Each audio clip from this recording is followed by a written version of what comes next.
Hello guys, I hope you are doing alright. It's early May in Paraguay and it's time to review the weather for the month of April 2025. I do that on a monthly basis because prior to arriving in Paraguay it was hard to understand what's the weather and how is the experience and stuff like that. So every month, after the end of the month, I do it so that you get a good feeling of the weather in Paraguay through my eye because weather is very subjective. Let me also share the place here. It's quite nice, if I may. It's the amphitheater that is located at the top of San Bernardino. And the view from here is just amazing. You see the whole lake and you have some performance once or twice a year. And it's just amazing. As a background, it's like, wow, that's nice. But the infrastructure is a bit run down. It's okay. All right, so let's go. So remember, in Feb was really hot. It was 38 degrees on average, and then March was the month of the transition between summer and autumn, which was marked by a decrease of temperature by around 15 degrees at the beginning of March. It was a bit tough to suddenly have a massive drop of temperatures, and a lot of rainy events in March as well. So April has been more stable, I would say. The weather is almost perfect. Right now I'm right under the sun. It's around 2:30 p.m. and it feels comfortable. Yes, the sun is still a bit strong, and you may get sunburn if you stay hours and hours under the sun, but all in all it's really nice. Temperature is on average, I would say, 24 degrees, and the minimum temperature tend to get lower and lower. At the beginning of April it was like 18-19 degrees at night and in the early morning, and now it's more like 10-12 degrees. So it's cooler in the early morning, definitely, as we are reaching sometime 10-12 degrees. I'm based around Lake Ypacaraí, as you can see. This is the Lake Ypacaraí in the background that you can see. And I also go regularly around Itapúa, the south of Paraguay. So I'll give you a feel for those areas. It's not for the Chaco. Chaco may be a bit different in terms of humidity and temperature. And so if summer was hot and dry, right now the humidity has been rising. So from March the humidity really actually, it rained so much in March that humidity was often between 80 and 90 and 95, 100%. And in April, it's more around 75%. So a bit down versus March. It didn't rain as much in April as in March, which was nice as well, because in March it really rained a lot. There is also this phenomenon, it's more in the south or area which are hilly and La Colmena, where in the morning you've got this layer of fog over the ground. You can see it. Every time I go to Encarnación, if I go out at 8 a.m. in the morning, it's basically in the fog, and you can barely see Formosa, which is the town, the city opposite Encarnación, and which is located in Argentina, for Formosa. And it makes me feel of my birthland, which is Picardy in the north of France, where in autumn and in spring the weather is like you've got this layer of fog on the ground, which will dissipate around 10 or 11 a.m. when the sun goes up. So yeah, April, I would say temperatures are really comfortable, and they will tend to decrease progressively up to late July, early August, and then go up again. So we're basically in autumn transitioning toward winter. In winter, you're gonna have a number of weeks which are pretty cold. 5-0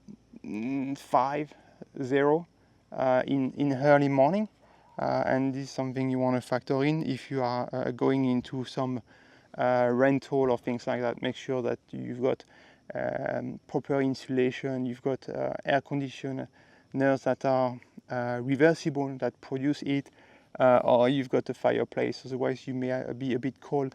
Because with a humidity of 75%, when the weather is around, let's say, 7, 8, 9, 10 degrees, it feels colder. It's a cold that really get into your skin and your bones, basically.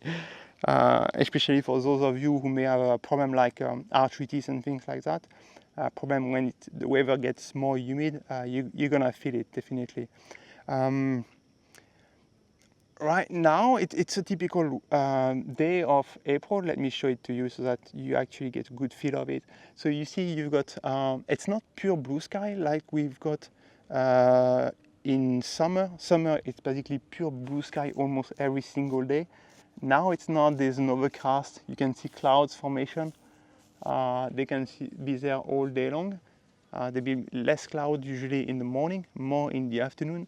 And this feeling of a bit humidity in the air, 75-80%, so you're a bit like, as soon as you're gonna do some effort, you feel a bit wet, definitely.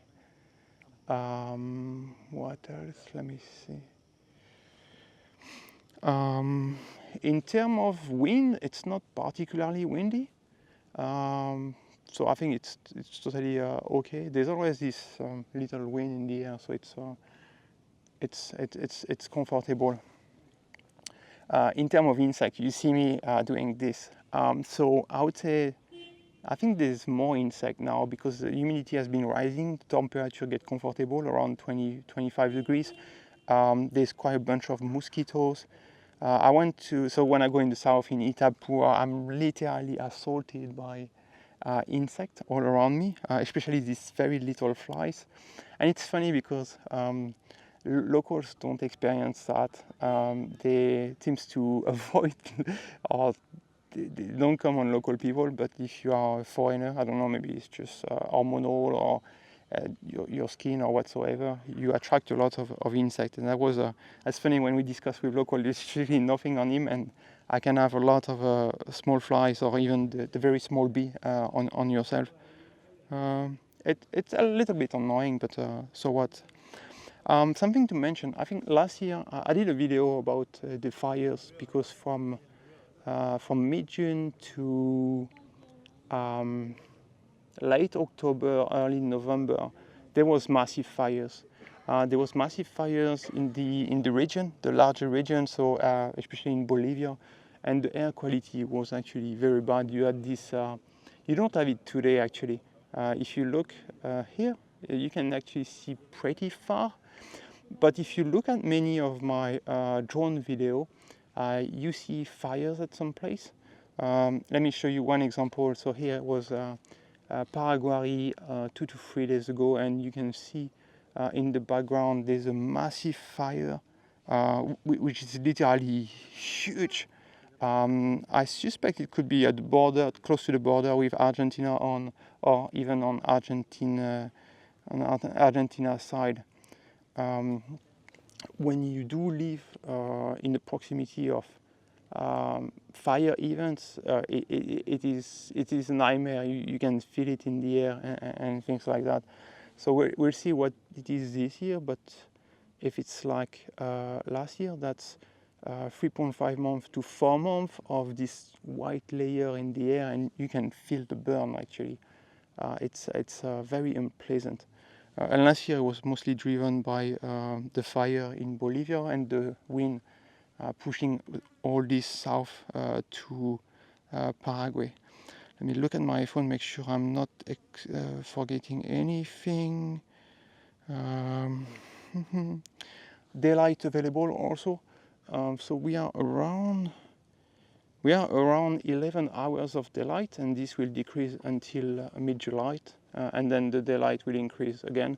Right now the sunset is around 6:20 p.m.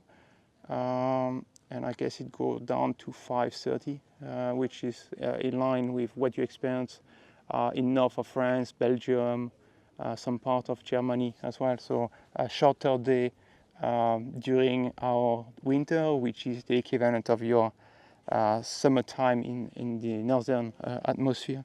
Sorry, I don't know why I always make this mistake. What else?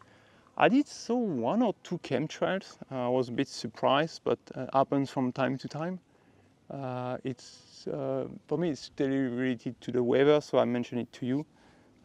Usually, it's those flights coming from big location in the south and going toward Europe, but it's still a rare event. So really seldom get that.